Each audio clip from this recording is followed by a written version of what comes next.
Después otro de los objetivos fundamentales es desarrollar el rumen. Parece algo básico, pero en realidad en la huachera, desde que entra el ternero, lo estamos preparando para su salida. Y eso es fundamental gracias al consumo de alimento sólido temprano y a la oferta de agua desde el segundo o tercer día que ingresa. Tiene que tener agua disponible, independientemente de que sea un sistema de alimentación tradicional o restrictivo de 4 litros por día o de 10 litros por día de leche o de sustituto de leche. El agua tiene que estar siempre disponible desde el ingreso prácticamente del ternero a la crianza. Y otro punto importante es hacerlo dentro de pautas de bioseguridad, o sea, tratar de implementar normas para evitar el contagio de animales entre sí dentro de la crianza o el ingreso de enfermedades de fuera del establecimiento al establecimiento.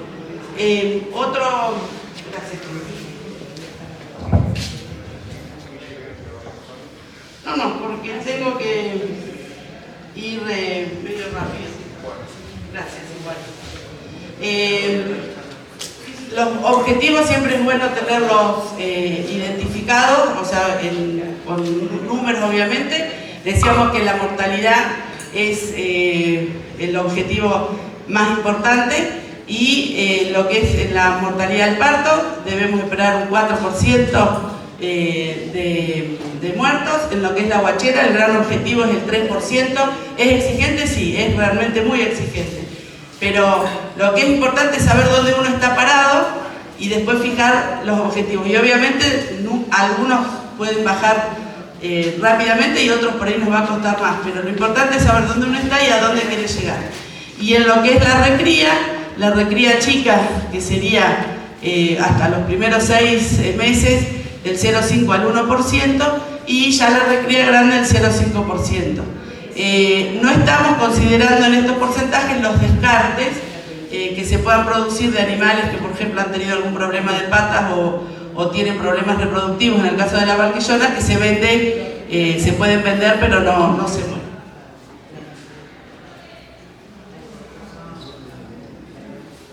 También es importante, que es una herramienta útil para el veterinario. En primer lugar, esta es una planilla súper sencilla para llevar la mortalidad. Un Excel con partos, muertos al parto, muertos en crianza y en recría.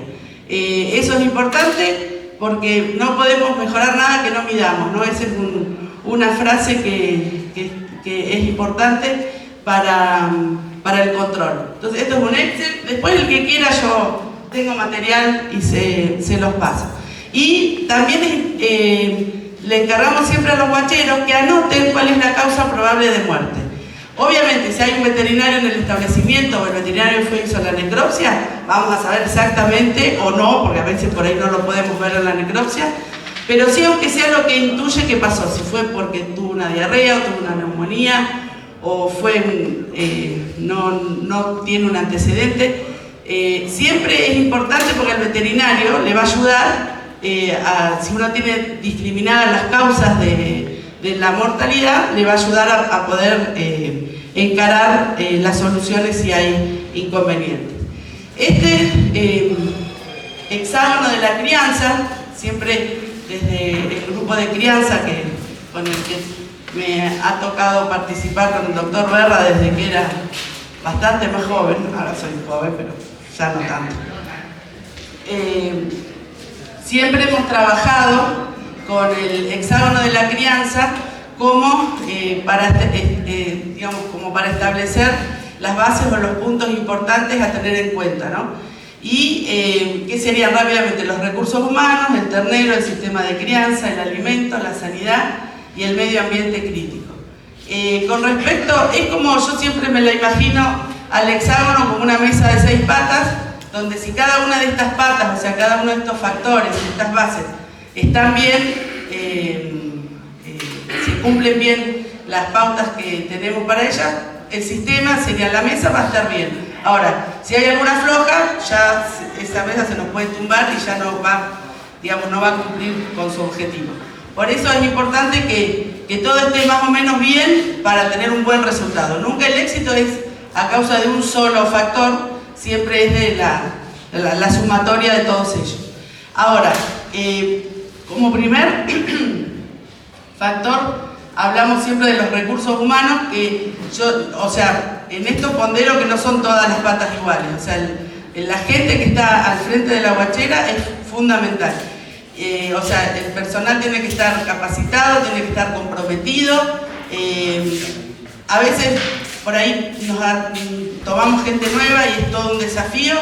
Y bueno, todo se puede aprender. Lo que, digamos, a la hora de elegir es importante la responsabilidad, ¿no? Y las ganas de aprender que tenga la gente. Pero bueno, tiene que estar, como decíamos, capacitado, tiene que estar acompañado. El rol del productor o del encargado es fundamental, porque es el que tiene que tener como esa vista más global y que a la gente no le falten los elementos para llevar adelante la crianza, y tiene que tener ese seguimiento, ese monitoreo de esos números diarios y de lo que pueda haber. Pero es importante ese trabajo en equipo entre el personal y el encargado o el dueño. Obviamente dependerá del tamaño del establecimiento, cómo esté organizado. El otro punto importante dentro del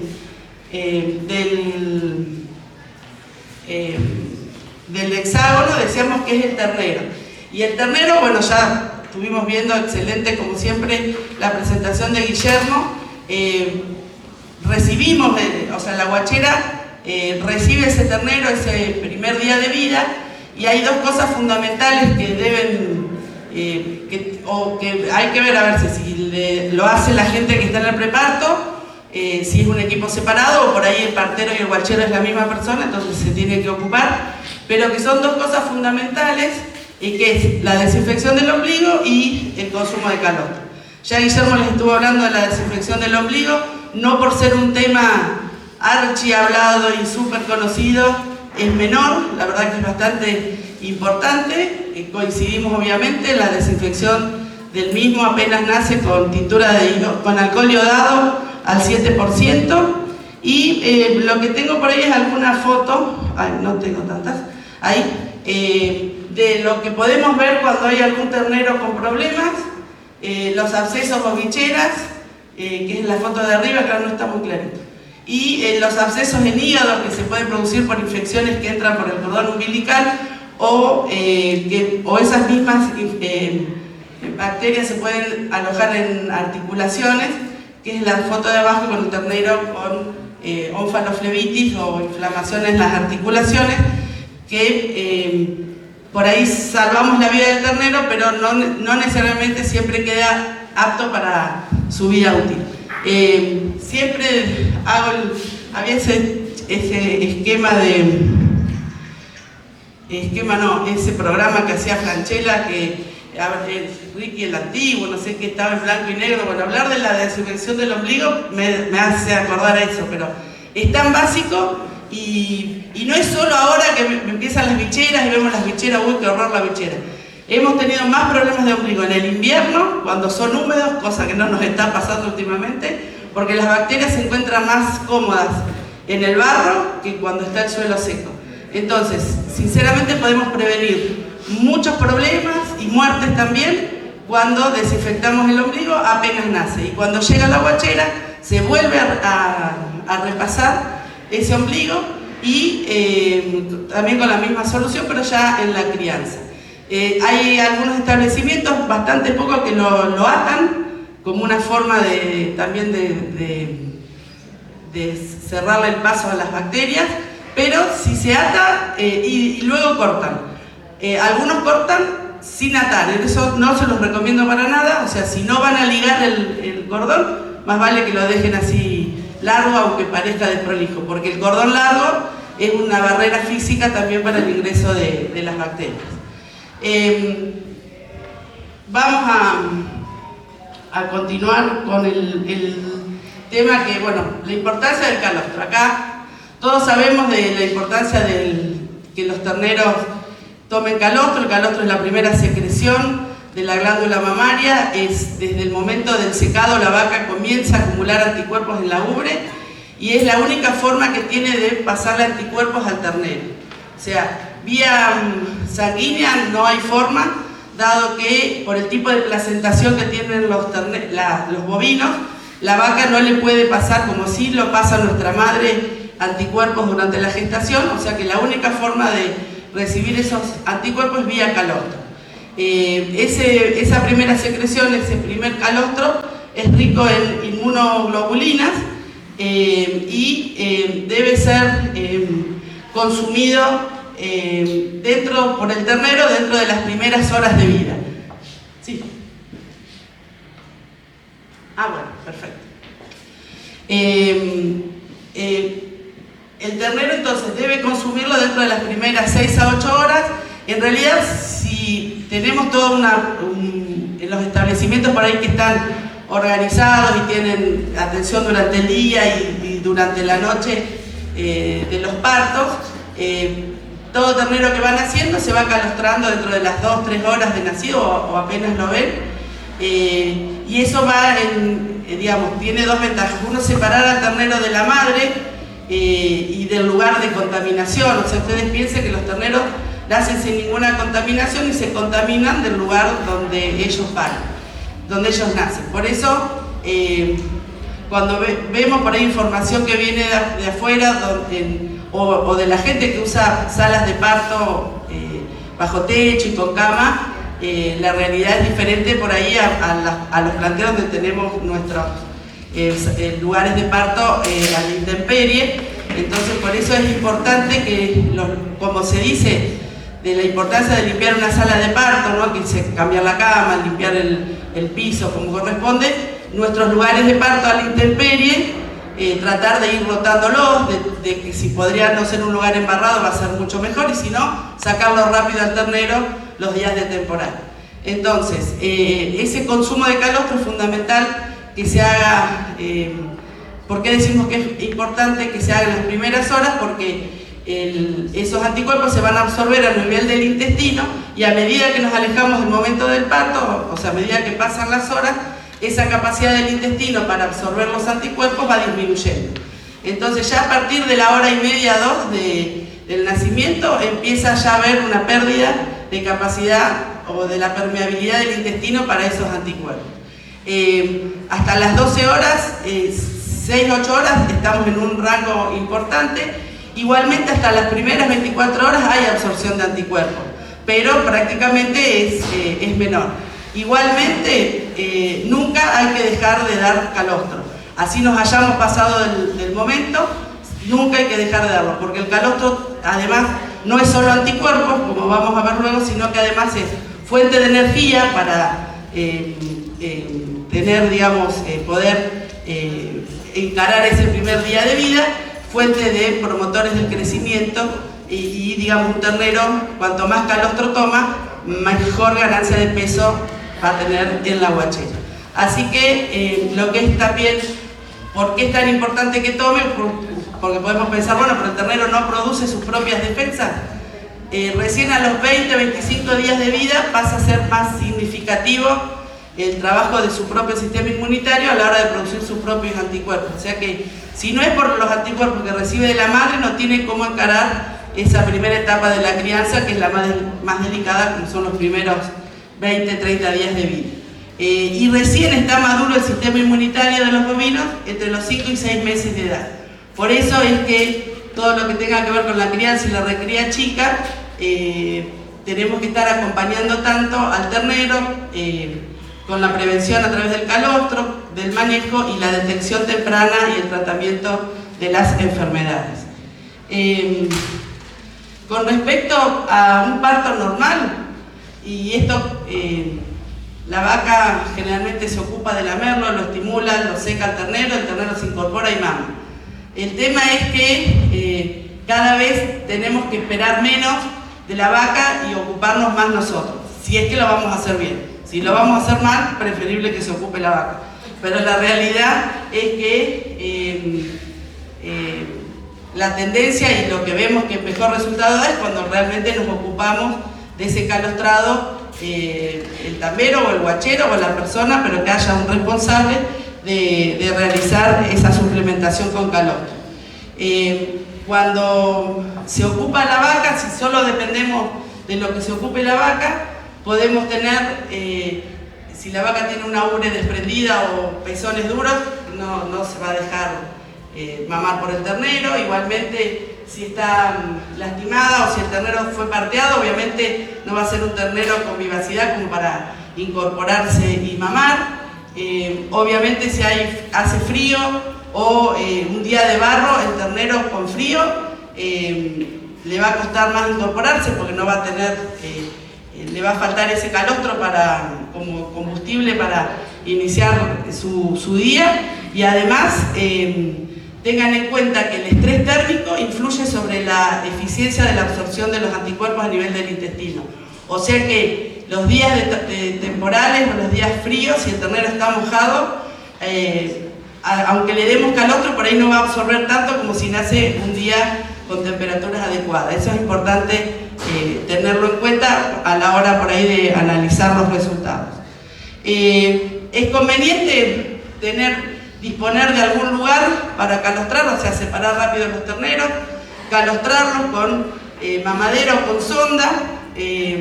Siempre por ahí la sonda no deja de ser una forma forzada de dar calostro, pero nos aseguramos el consumo por parte del ternero.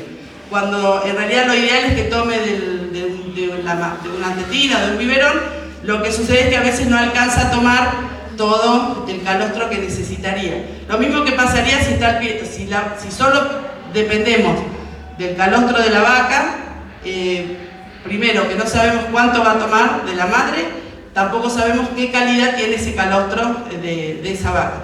Por eso lo más recomendable es ordeñar a la vaca, evaluar la cantidad del calostro y dársela al ternero. O descongelar calostro del banco de calostro, que después lo vemos, y darle eso ya al ternero.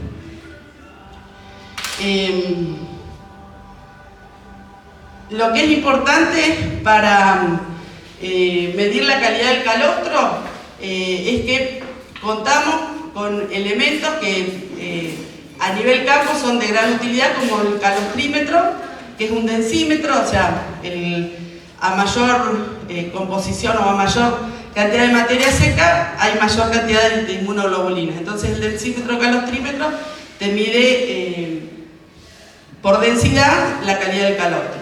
Y tenemos también los refractómetros. ¿Quién mide la calidad del calostro de los que están? ¿Qué usás? Digital, y si tengo duda, lo comparo con el óptico. Está bien. ¿Alguien más? ¿Vos qué usás? Refractómetro. ¿El digital o el óptico? El digital. Bárbaro.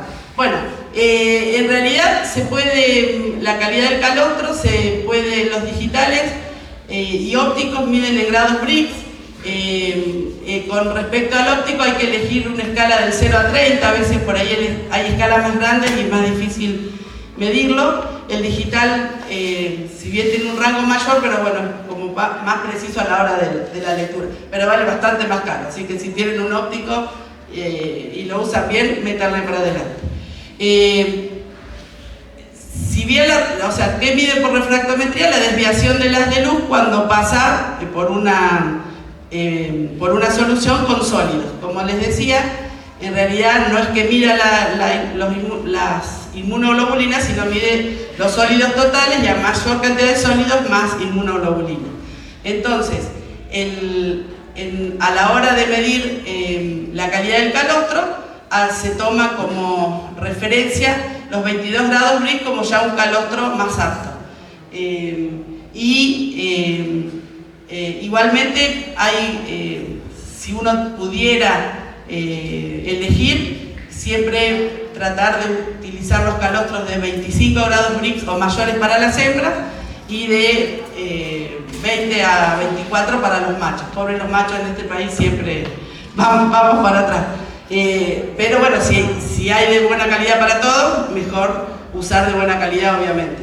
Y siempre la sugerencia es, si vamos a criar los machos, los tratamos perfecto como una hembra a la hora del parto. O sea, por ahí, si tenemos que elegir la calidad del calostro, los castigamos un poquito ahí, pero la realidad es que si no los atendemos bien, los vamos a sufrir en la guachera. Y si los vendemos, también los tenemos que atender bien, porque si se le mueren al que nos compra, después no nos va a querer comprar más terneros. Así que es algo muy sencillo, pero es importante tener ese concepto. Perdón que estoy...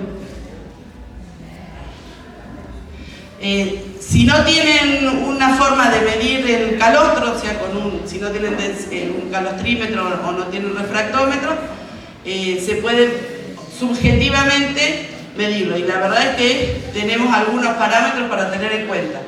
Es cremoso, es espeso, se nos pega en las manos y además no debe contener sangre. El calostro sanguinolento se puede inferir que hay una infección en la glándula mamaria y no queremos transmitirle eso al ternero.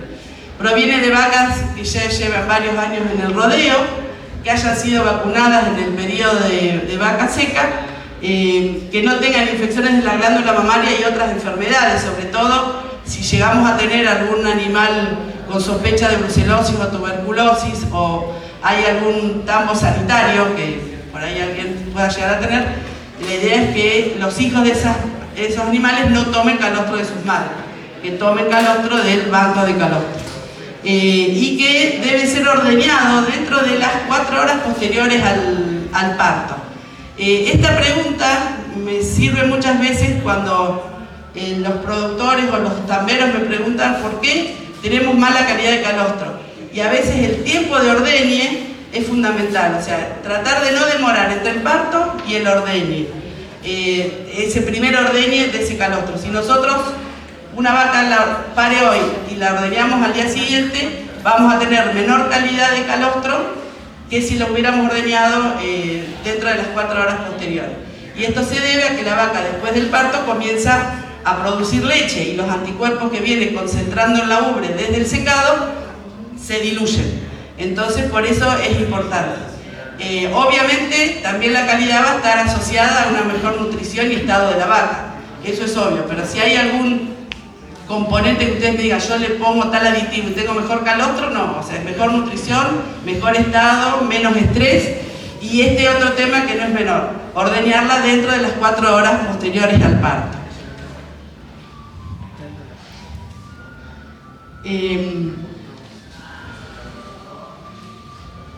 Es fundamental también que ese calostro se ordeñe en condiciones de higiene, o sea, que seamos tan prolijos para ordeñar el calostro como si fuera la mejor leche que entregamos para la venta.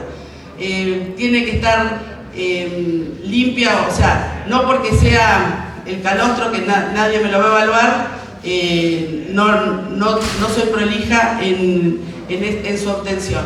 En realidad lo más práctico es a veces tener sería una ordeñadora portátil, ¿no? Que por ahí los establecimientos más grandes se acomodan como una unidad de atención del parto, y si no, se ordeña al tarro dentro de la línea. Pero bueno, insisto con que la garra que se utilice esté limpia, el tarro donde vaya el calostro esté limpio. A veces caminan solos los tarros de la mugre que tienen, como nadie le controla. Ustedes piensen que ese es el primer alimento que va a recibir el ternero, y si nosotros ya de entrada le estamos dando un alimento contaminado, va a ser difícil que después no tenga o no manifieste diarreas en sus primeros días de vida.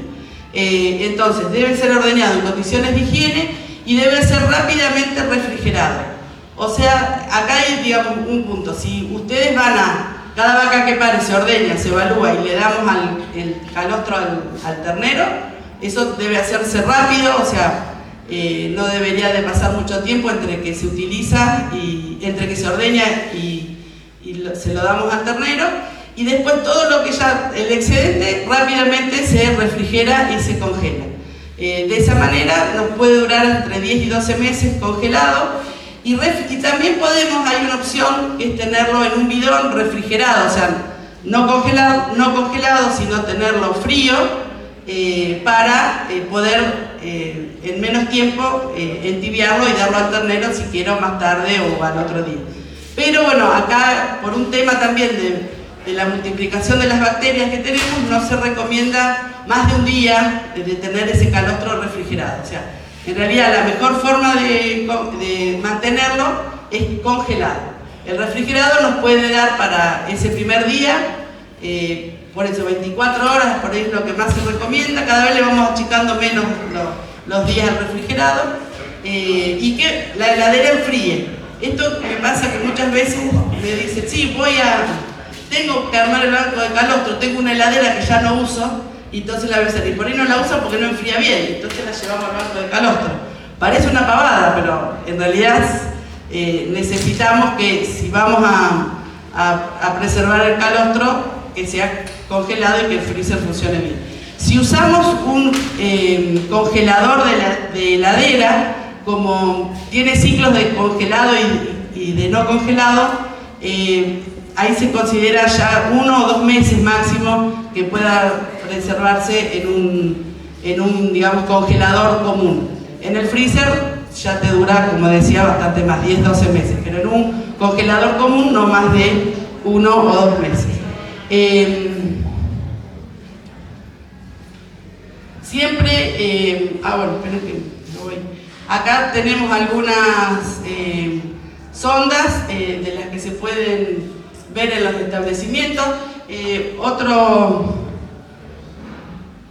Acá tenemos un banco de calostro de un establecimiento que tiene freezer y heladera.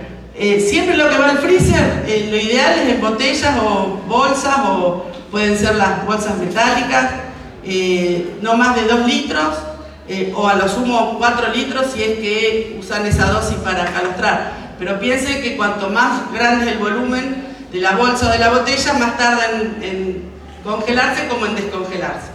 Entonces es importante mantener, con 2 litros creo que es más que práctico porque duplican el descongelado si necesitan. Y los tarros grandes solo para el calostro refrigerado, o sea, para el que van a tener en la heladera durante ese día, a lo sumo 2, para dar más rápido, o sea, entibiando y dando el calostro.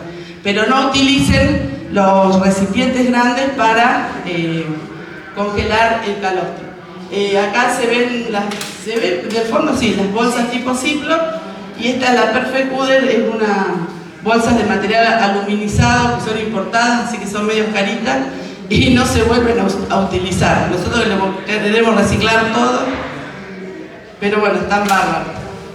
Y para descongelar el calostro, se hace a baño María. Ese baño no debería superar los 50-55 grados de temperatura.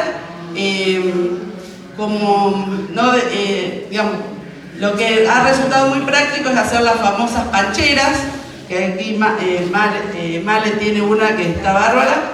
No es más que un baño María con una resistencia y que mantiene siempre el agua a una temperatura. Entonces, de esa manera nos aseguramos de tener siempre el agua disponible para poder descongelar. Si no, obviamente usamos el agua caliente en la lata de 20. El tema es que por ahí no tiene que estar como sale del termo, porque a veces el termo del tambo está capaz que está a 80 grados, tiene que estar a 50-55 y después, a medida que se enfría, ir agregándole.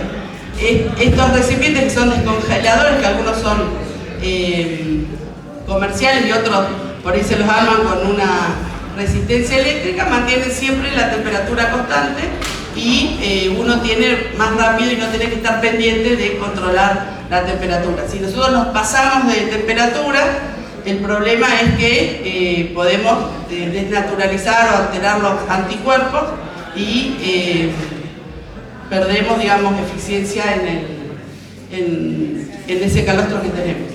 Y bueno, después no sé si alguno está utilizando el calostro en polvo, ¿no? Vos estás utilizando. ¿Para qué lo estás utilizando? ¿O cómo lo estás usando? Y como dice la bolsa, si lo preparo, si lo doy. Perfecto, pero vos lo usás en lugar del calostro o como un suplemento o para mejorar calostro. En lugar del calostro, cuando agarraba una batillona que me daba menos de 25 grados. Ah, está bien. Sí, en realidad el calostro 100 es un producto que tuvo el CIALE mucho tiempo en poder venderlo porque por las inscripciones que requería, dado que es un alimento importado, lo hacen en Canadá. Y es calostro en realidad deshidratado. Tenemos un calostro de menos de 25 grados Brix y podemos usarlo y mejorarlo agregando este calostro 100. Si mal no recuerdo, son 15 gramos por cada litro de calostro que tengo y por cada grado que quiero mejorar. En realidad hay una aplicación en el telefonito que te dice cuánto querés llegar y te dice cuántos gramos tenés que usar de calostro 100. O sea, a mí como mejorador de los calostros propios me parece una herramienta excelente y que no debería de dejar de estar en las crianzas, porque realmente asegurarse una buena calidad de calostro es fundamental. También es fundamental dárselo dentro, ¿no?, de lo más cercano al momento del parto y en condiciones de higiene.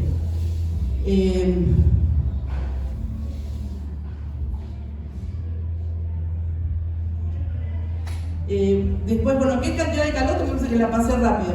Es el 10% del peso. Eso es de un calostro de buena calidad. Lo que tiene que tomar el ternero es el 10% de su peso en calostro. Como les decía, el calostro es más que inmunoglobulinas por la alta concentración de nutrientes que tiene, porque estimula la madurez del intestino y, como les decía, tiene factores de crecimiento que hacen que el ternero que tomó calostro y tiene mejor ganancia de peso que un ternero que no tomó calostro, que sobrevivió en la guachera, porque le faltan esos factores de crecimiento que le aportó el calostro. Ahora bien, ¿cuánto tiempo tiene que tomar el ternero calostro? Como fuente de inmunidad, dijimos, el 10% del peso en las primeras horas de nacido. Si es un ternero que es recién nacido, lo más conveniente sería repartírselo en 2 veces, ¿no? Que esperemos un par de horas para dar, o sea, 2 y 2 litros, o sea, como que esperemos para no darle los 4 litros de una toma. Pero si de repente no tenemos durante la noche una guardia de calostro y el ternero llegamos y ya nació, por ahí nació a las 11 de la noche y lo vemos a las 6 de la mañana, ya pasó el mejor momento para la absorción de calostro. Entonces ahí realmente le damos los 4 litros en una toma, como para asegurarnos que rápidamente después, bueno, pueda absorberlo para compensar por ahí esa deficiencia en el tiempo de la administración.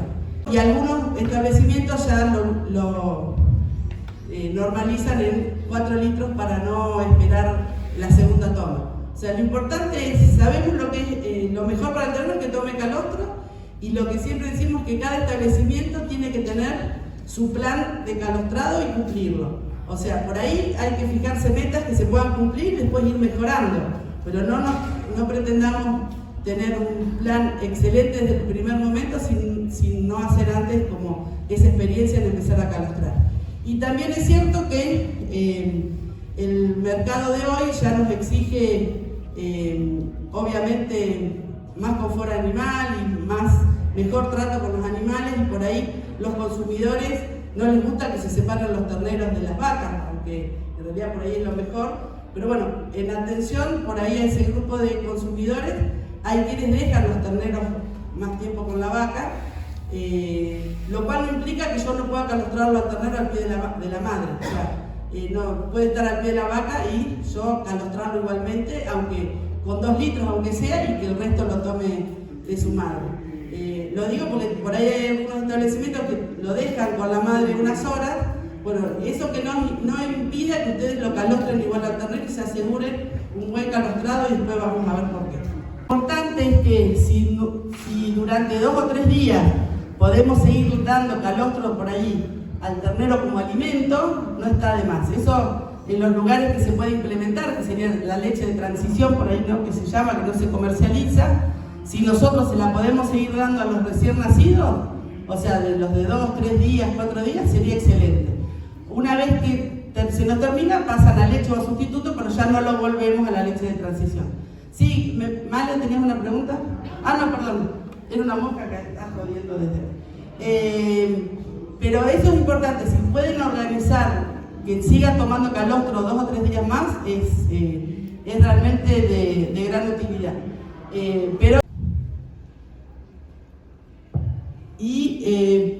Como decimos siempre, no podemos mejorar nada que no midamos. Tenemos la posibilidad de medir si el ternero está bien o mal calostrado. O sea, es la forma de evaluar si nuestro plan de calostrado está funcionando o no. Normalmente esta tarea consiste en extraerle sangre al ternero y medir la concentración en el suero sanguíneo de anticuerpos. Normalmente se hace a partir del segundo día de vida. Siempre es conveniente hacerlo en el mismo horario y después que el ternero haya comido, o sea, no que esté en ayunas para hacer la extracción de sangre. Y normalmente se sugiere en terneros de hasta 5 días, máximo 7. Pero si lo hacemos si siempre mantenemos un muestreo correcto, o sea, siempre en el mismo horario y siempre más o menos la misma edad del ternero, los resultados van a ser bastante, significativos. Se puede medir con el refractómetro digital que miden en grados Brix, o hay refractómetros ópticos que también miden en grados Brix, y si no, hay también refractómetros ópticos que son los de 3 escalas, que hay una de ellas que se utiliza para medir el calostrado, que es la de gramos por decilitro. Depende que utilicemos, usamos los grados Brix, de 8,1 o superior consideramos bien calostrado, y de menos de 8,1 como un ternero mal calostrado. Y en la escala para refractometría óptica, 5,5 gramos por decilitro o superior lo consideramos bien calostrado e inferior mal calostrado. Cada vez van subiendo más un poco se va como actualizando. ¿Estamos bien? Sí. Bueno,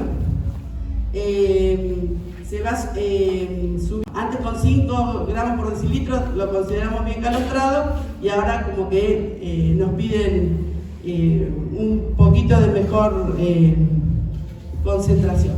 Y la última actualización que hubo en cuanto a la calidad, al nivel de calostrado de los terneros, es esta, no sé si se lee bien, que se consideraba, como les decía, mal calostrado el ternero con menos de 8 puntos Brix. Entre 8.1 y 8,8 se considera bien calostrado, entre 8,9 y 9,3 se lo considera muy bien calostrado, y más de 9,4 excelente. El calostrado a todos los terneros que nacen los calostran con sonda y le dan el 10% del peso. Se mide la calidad del calostro y a lo largo de todo el año y sobre casi 1000 terneras dio el 60% de terneros excelentes. Eso es una medición de todo el año, y solo el 5% de mal calostrado.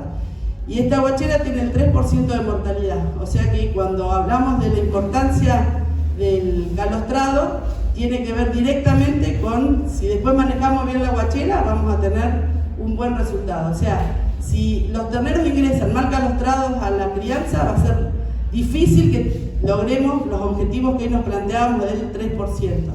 Entonces, por eso siempre hacemos mucho hincapié, y esperemos no aburrirlos, pero las mejoras que se han producido en crianza en los últimos años se deben fundamentalmente a que se hizo un especial trabajo en el calostrado.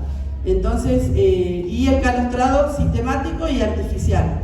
Ya sabemos que de la vaca no podemos depender, porque no sabemos, como decíamos, ni la calidad ni la cantidad de calostro que toma. Pero la mejor forma de encarar un plan de calostrado, de evaluarlo, es midiendo. Entonces, la determinación del nivel de calostrado de los terneros es una herramienta fundamental para encarar, si no lo hacemos, un plan sistemático de calostrado, o para evaluar si nuestro plan está funcionando correctamente. A las crianzas, no sé si quieren que haga algo rápido o prefieren hacer preguntas de temas sobre instalaciones, alimentación, diarreas, no sé qué. Temas de crianza, la verdad es que sea cual sea el sistema, manejémoslo bien. Obviamente yo soy muy fan, se dice, no sé cómo. Me gustan mucho los sistemas individuales de crianza, o sea, la estaca con todas sus desventajas, las jaulas, los sistemas nuevos bajo balcón que son tan repiolas. ¿Por qué? Por dos motivos: por el aislamiento del ternero, que no haya contacto entre terneros para evitar el contagio de enfermedades, y la detección temprana de las enfermedades, y antes que eso, la correcta posibilidad de que consuman los alimentos que disponemos para ellos. O sea, en los sistemas individuales tenemos la posibilidad de controlar todos esos sistemas, todos esos temas. El tema de crianza, además, nos ayuda a cuidarlo del medio ambiente crítico al ternero, nos va a representar un doble beneficio. Y esto tiene que ver, bueno, con el confort, y acá esta es una variedad de la estaca común, que es la corredera. No sé si alguno tiene un sistema de corredera acá. ¿Vos tenés? La estaca común con corredera, y ¿tienen algún reparito? ¿Cómo lo hacen el reparito? Con rollo. O sea que la foto que sigue, por ahí te representa más. El tema del confort animal es fundamental. Y hoy no podemos pensar en una crianza sin pensar que por lo menos el primer mes de vida tengamos todos los elementos para que el ternero esté protegido del medio ambiente crítico. La temperatura, digamos, el rango de termoneutralidad de los terneros está entre 8 y 22-25 grados. Pero cuando en trabajos más recientes o sugerencias más recientes, bueno, esto es un trabajo de la ingeniera Valtorta, ya para los terneros de menos de 20 días, ese rango de neutralidad es de 15 grados. O sea que por debajo de los 15 grados, los terneros de menos de 20 días están en estrés térmico. Por eso, si nosotros podemos darle condiciones para que ellos puedan estar protegidos del frío, es fundamental. Por eso la capita o la jaula con una buena cama de paja, las correderas. ¿Por qué son importantes? Porque al poder el ternero desplazarse, no está condenado a un lugar que si hay barro no puede salir de él, a no ser que nosotros lo corramos. En cambio, en la corredera se puede mover, podemos poner un rollo como reparo en un extremo, o una cama de paja o una jaulita también. Para las jaulas, como para los galpones, como para los baldes, ¿no? Que cada ternero que entra a una jaula tiene que tener la jaula impecable. O sea, eso de que sale un ternero y meto otro, no. O sea, tengo que lavar la jaula para cada ternero. Igual que los boxes de los galpones, que ahora les muestro algunas fotos, como a nadie se le ocurriría ponerle un balde sucio a un ternero. O sea, que le sacamos el balde a uno y se lo ponemos a otro. O sea, el balde impecable. Entonces, como igual de la parte de lugares de crianzas colectivas, de tratar de tener momentos de vaciado total, como para que haya un corte de ciclo y desinfección de todos los elementos que estén ahí. Pero este criterio de lavar cada jaula es fundamental. Obviamente que tenemos forma de facilitarle una hidrolavadora, y hay productos de limpieza que son de espuma, que se aplican y hacen su trabajo, después se enjuagan y queda bárbaro. Y si no, tenemos el cepillo. Acá, pobre, te los hacía limpiar a cepillo en el medio del campo. Pero bueno, estaban impecables las jaulitas.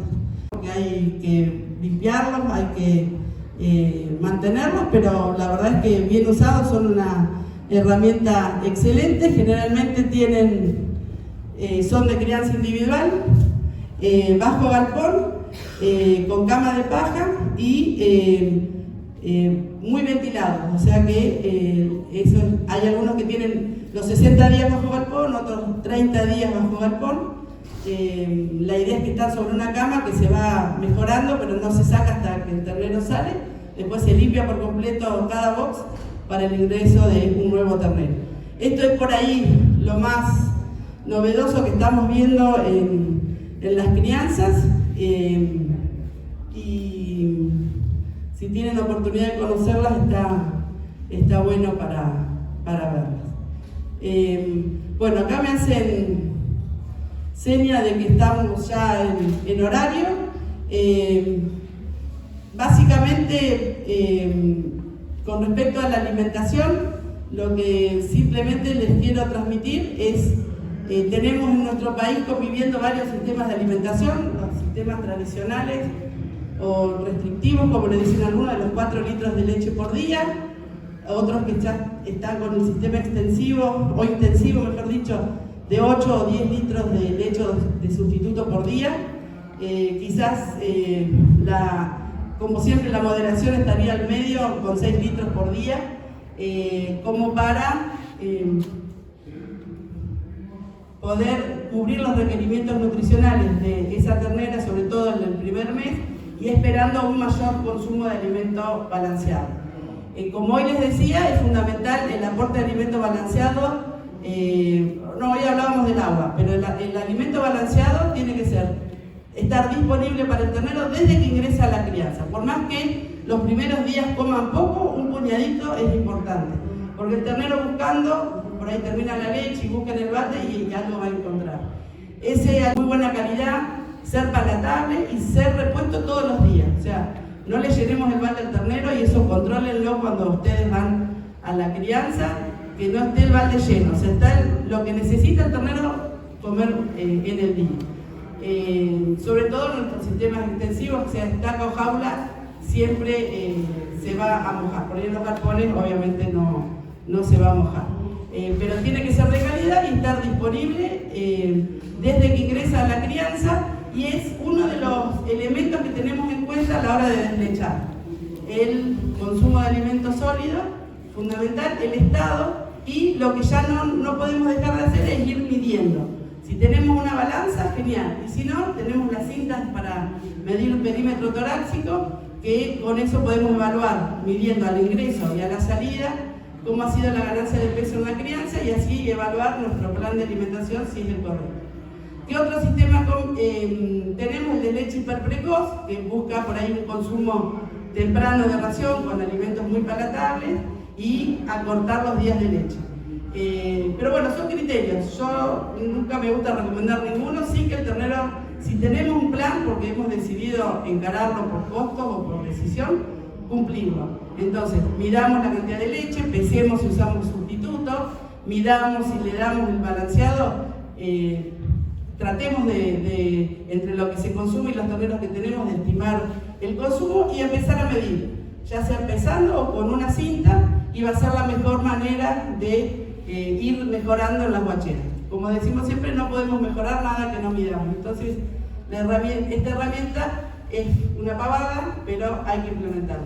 En la recría pareciera que por ahí se usa más, porque por ahí es más fácil, o manejamos un lote, lo medimos y todo, pero también hay que tener la balanza, otro tema fundamental. Bueno, me voy ya cortando, es poco el tiempo que teníamos para desarrollar todo lo de crianza, pero queríamos sobre todo hacer hincapié en el calostrado. Les agradezco mucho, espero no haberlos aburrido, y quedo a disposición para cualquier pregunta que quieran.